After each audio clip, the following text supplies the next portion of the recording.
Sa panahon ng social media, sapat na ang ilang segundong video upang magdulot ng malawakang diskusyonan sa buong bansa. Isang biro, isang linya, o kahit isang ekspresyon lamang ang maaaring magbago sa direksyon ng usapan online. At ito ang eksaktong nangyari matapos kumalat ang video clip ng isang public event kung saan nagsalita ang veteranong mga awit at aktres na si Sharon Cuneta. Sa naturang okasyon, ang layunin ay simple, isang pampublikong pagtitipon kung saan inaasang magbibigay ng magaan at masayang payag ang mga inimbitang mga personalidad. Madaming dumalo ang nagsabi ang unang bahagi ng programa ay puno ng tawanan at mga palakpakan at walang indikasyon ng isang sandaling biro ay magiging sentro ng matinding online reaction kinabukasan. Ngunit nang banggitin ni Sharon Cuneta ang isang linyang may kaugnayan sa politika na para sa ilan ay biro lamang at para sa iba ay sensitibong payag, biglang nagbago ang tono ng diskusyon sa internet. Ayon sa mga nakasaksi, may ilang segundo ng katahimikan matapos ang naturang linya bago muling sumunod ang tawanan ng mga audience sa venue.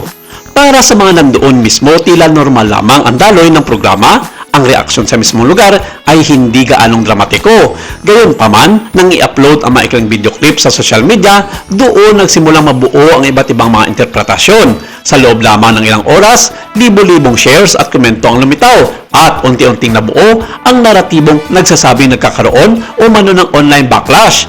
Ang kakaiba sa ganitong sitwasyon ay kung paano nagiging mas matindi ang reaksyon online kaysa sa mismong aktwal na pangyayari. Ang mga gumagamit ng social media ay kadalasang nakikita lamang ang ilang segundong bahagi ng video, walang buong konteksto ng programa at walang idea kung ano ang sinabi bago o pagkatapos ng naturang linya.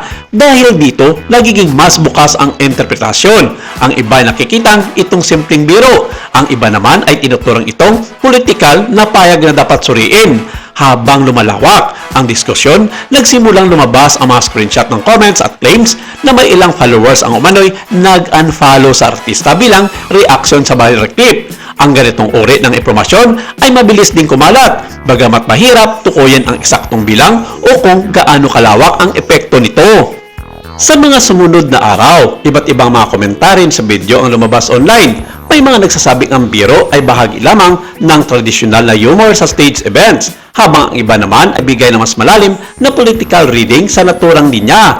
Ang pagkakaibang ito ang ekspresasyon ang lalong nagpalakas ng diskusyonan dahil hindi na lamang ang video ang pinag-uusapan kundi pati na rin ang mas malawak na tanong hanggang saan ang hangganan ng biro kapag may kinalaman ito sa politika. Para sa ilang mga communication analyst, ang ganitong pangyayari ay nagpapakita ng tinatawag nilang viral amplification effect. Sa modelong ito, ang isang maliit na pangyayari ay nagiging mas malaking epekto dahil sa paulit-ulit na pagbabahagi, mga komentary at reaksyon. Sa bawat repost at bawat bagong caption, nadadagdagan ang emosyonal na tono ng kwento.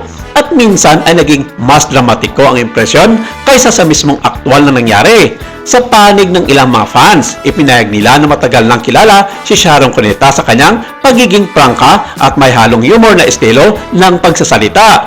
Kaya para sa kanila ay hindi na bago ang ganitong klase ng biro. Para naman sa iba, ang pagiging public figure ay may kaakibat na mas mataas na antas ng inaasang pag-iingat sa mga payag, lalo na kung may kinalaman sa mga opisyal ng gobyerno. Ang pagkakaibang ito ng pananaw ay nagiging dahilan kung bakit nagiging mas mainit ang online debate.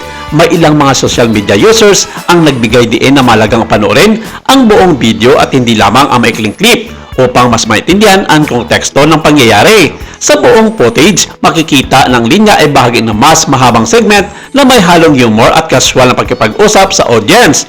Gayunpaman, sa viral culture ng internet, kadalasan ay ang pinakadramatic na ilang segundo lamang ang kumakalat at iyon ang nagiging basehan ng opinyon ng marami. Habang tumatagal ang diskusyon, unti-unting lumipat ang usapan mula sa mismong biro patungo sa mas malawak na paksa, ang impluwensya ng social media sa reputasyon ng mga public figure. Sa nakaraan, ang ganitong pangyayari ay maaaring manatili lamang sa loob ng venue o sa coverage ng ilang mga news outlet. Ngayon, ang bawat sandali ay maaaring ma-record, ma-edit at ma-share sa loob ng ilang minuto na nagbibigay ng pagkakataon sa kahit sinong netizens na maging bahagi ng diskusyon.